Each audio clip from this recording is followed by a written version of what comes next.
Hello students, इस video में हम करने वाले हैं Newton second law of motion और उसके साथ में हम करेंगे लीनियर मोमेंटम भी।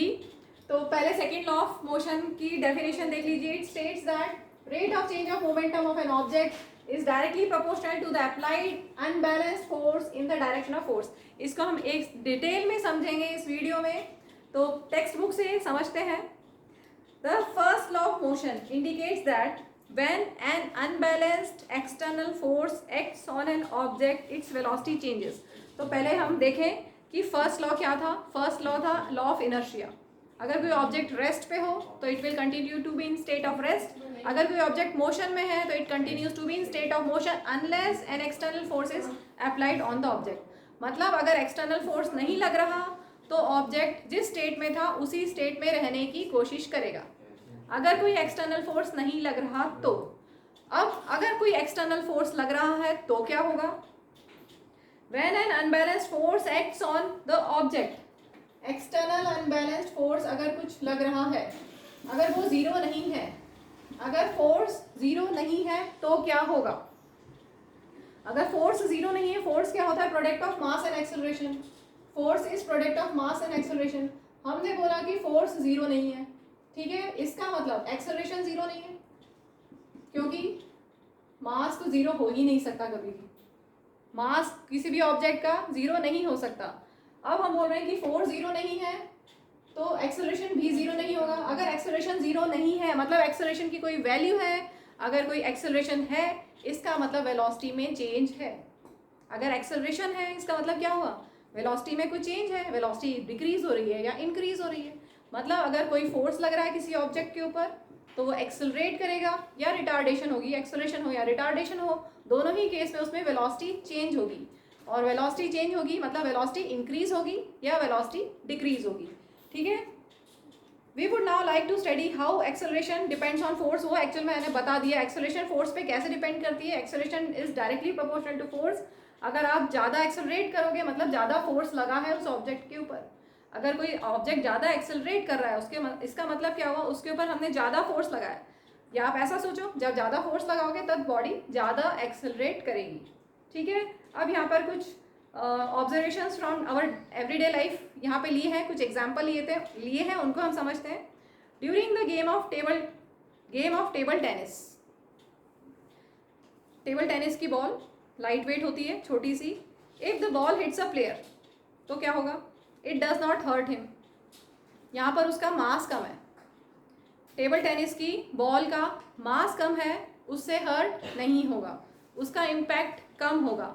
मास कम है तो इम्पैक्ट कम होगा। यहाँ पर अब हम टर्म जो समझने वाले हैं वो है लीनियर मोमेंटम की बात होने वाली है, इसलिए इम्पैक्ट की बात की है। जो मोमेंटम होता है P, उसको इम्पैक्ट से हम समझाएंगे। यहाँ पर अगर किसी ऑब्जेक्ट का मास कम है, जैसे टेनिस बॉल का मास कम है तो उसका इम्पैक्ट कम हुआ, आपको हर्ट नहीं हुआ, नेग्लिजिबल हर्ट हुआ, ठीक है। तो अगर किसी ऑब्जेक्ट का मास कम है तो इम्पैक्ट कम होगा मतलब उसका मोमेंटम कम है। आगे देखते हैं।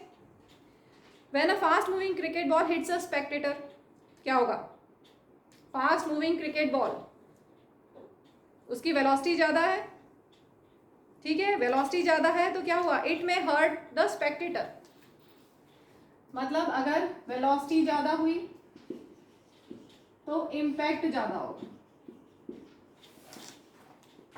यहाँ पे क्या मिला हमें, मास कम है तो इम्पैक्ट कम है। यहाँ बोले मास ज़्यादा है तो इम्पैक्ट ज़्यादा है।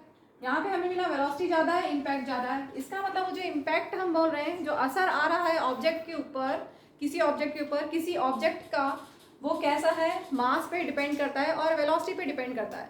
अगर मास ज़्यादा है तो इम्पैक्ट ज़्यादा होगा, अगर वेलोसिटी ज़्यादा है तो इम्पैक्ट ज़्यादा होगा।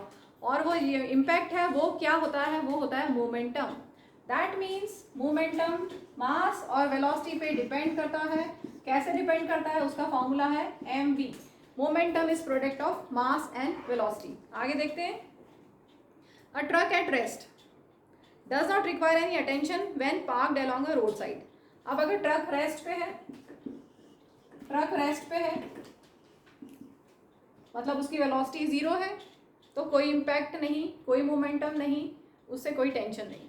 आगे, but a moving truck even at speeds as low as 5 metre per second may kill a person standing in its path. अगर उसकी कुछ वेलोसिटी है, यहाँ पर वेलोसिटी बिल्कुल थोड़ी सी हमने ली है लेकिन उसका मास बहुत ज़्यादा है, उसकी वजह से, ज़्यादा मास की वजह से ज़्यादा इम्पैक्ट होगा, ज़्यादा मास की वजह से ज़्यादा इम्पैक्ट होगा। ठीक है, आगे एग्जाम्पल है, small mass such as a bullet may kill a person when fired from a gun. Mass कम है लेकिन उसकी वेलोसिटी बहुत ज़्यादा है, वेलोसिटी बहुत ज़्यादा है तो क्या हुआ, मे किल अ पर्सन, तो वेलोसिटी ज़्यादा है तो इम्पैक्ट ज़्यादा हुआ, मोमेंटम ज़्यादा हुआ। ठीक है, तो impact produce by objects depends on their mass and velocity.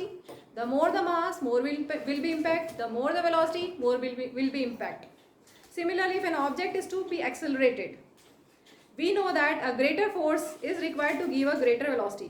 अगर ऑब्जेक्ट को एक्सेलरेट करना है मतलब उसकी वेलोसिटी इंक्रीज करनी है, इसका मतलब उसके ऊपर ज़्यादा फोर्स लगाना है।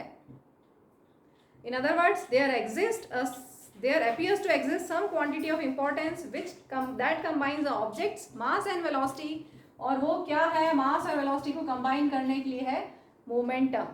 Momentum, one such property called momentum was introduced by Newton. Momentum क्या है, product of mass and velocity. ये एक वेक्टर क्वांटिटी है, momentum is a vector quantity, और उसका डायरेक्शन जो वेलोसिटी का डायरेक्शन होगा, हम ऐसे लिखते हैं वेक्टर क्वांटिटीज को। Momentum is a vector quantity, उसका वही डायरेक्शन होगा जो वेलोसिटी का होगा। ठीक है, इसकी यूनिट क्या होगी, मास की यूनिट केजी और वेलोसिटी की यूनिट मीटर पर सेकेंड। तो मोमेंटम की यूनिट हो गई ऐसा unit KG metre per second. आगे, since the application of N unbalanced force brings a change in velocity, it is therefore clear a force also produces a change in momentum. इतना clear हो गया। इसमें हम एक और एग्जांपल ले सकते हैं। दो आपके पास प्लास्टिक बॉल है सेम साइज की, इम्पैक्ट को समझने के लिए plastic ball, 2 plastic balls of same size, और यहाँ पर एक सैंड हिल है। ठीक है, रेत का टीला है यहाँ पर, और आपने प्लास्टिक बॉल को यहाँ से स्ट्राइक किया, हिट किया, और वो आगे गई, तो किससे डैमेज होगा, डैमेज होगा क्या सैंड हिल। सैंड हिल में बहुत हल्का फुल्का सा कुछ फर्क पड़ेगा, क्योंकि प्लास्टिक बॉल का मास कम है और इम्पैक्ट कम देगी वो। ठीक है, तो मास कम है तो इम्पैक्ट कम होगा। हम अभी मोमेंटम को समझ रहे हैं, मास कम है तो मोमेंटम कम होगा, इम्पैक्ट कम होगा। अब हम लेते हैं एक प्लास्टिक बॉल और एक iron ball, 1 iron ball same size. ठीक है, तो क्या होगा, दोनों को सेम वेलोसिटी से हिट करोगे तो कौन डैमेज करेगा, सैंड हिल को। सैंड हिल को कौन डैमेज करेगा, आयरन बॉल, क्योंकि उसका मास ज्यादा है।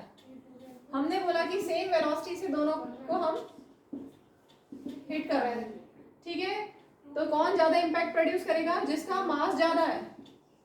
तो जिसका मास ज्यादा है वो ज्यादा इम्पैक्ट देगा, सैंड हिल को डैमेज कर देगा। मास ज्यादा है मतलब उसका मोमेंटम ज्यादा है, इम्पैक्ट वो ज्यादा दे रहा है। ठीक है, तो momentum is directly proportional to mass. The more the mass, more will be momentum. Momentum is directly proportional to velocity. More the velocity, more will be momentum. एक और एग्जांपल लेते हैं, आपकी टेक्स्ट बुक में दिया है डेड बैटरी का, car with a dead battery. आपने देखा होगा एक डेड बैटरी की कार है, कुछ लोग पीछे से पुश कर रहे हैं, तो देखते हैं उसी को। Let us consider a situation in which a car with a dead battery is to be pushed along a straight road to give it a speed of 1 meter per second. Which is sufficient to start its engine. तो अब हम push कर रहे हैं उसको, imagine करो कि car को पुश कर रहे हैं कुछ लोग। If 1 or 2 persons give a sudden push to it, sudden push मतलब अनबैलेंस्ड फोर्स दिया जा रहा है, तो थोड़ा सा बिल्कुल कुछ टाइम के लिए दिया, सडन पुश दिया तो इट हार्डली स्टार्ट्स। लेकिन अगर आप कंटिन्यूसली उसको पुश करोगे, देखा होगा कभी ना कभी जरूर, कंटिन्यूसली उसको पुश कर रहे हैं तो क्या होगा, continuous push over some time results in gradual acceleration of the car to this speed. It means that change of momentum of car is not only determined by the force, not only determined by magnitude of force but also by time. तो जो momentum में change आ रहा है जो momentum में change आ रहा है, change in momentum, delta P लिख दूं, चेंज इन मोमेंटम को हम डेल्टा पी लिख सकते हैं। तो जो चेंज इन मोमेंटम आ रहा है वो फोर्स पे तो डिपेंड करता ही है और साथ में किस पे डिपेंड करता है, टाइम पे भी डिपेंड करता है। हमने कार जिसकी डेड बैटरी थी उसको पुश किया, एक सडन पुश दिया तो इट हार्डली मूव्स, लेकिन जब हमने उसको लगातार कंटिन्यूअस पुश दिया तो वो एक्सेलरेट हो गई। इसका मतलब जो चेंज इन मोमेंटम है वो टाइम पे भी डिपेंड करता है। ठीक है, इन दोनों को कंबाइन करेंगे अगर हम तो हमें मिलेगा rate of change of momentum delta P upon T, मतलब delta P means change in momentum, upon T लगा दिया means rate of change of momentum, and that is proportional to applied unbalanced force in the direction of force. यही है Newton's second law of motion. वापस सुनिए, ये है change in momentum delta P upon T कर दिया तो time rate of change of momentum that is directly proportional to applied force, applied unbalanced force in the direction of force. So Newton's second law of motion states that rate of change of momentum of an object is proportional to the applied unbalanced force in the direction of force. यही हमारा था। It may or then concluded that force necessary to change the momentum of object depends on the time rate at which momentum is changed. तो पूरा हो गया topic.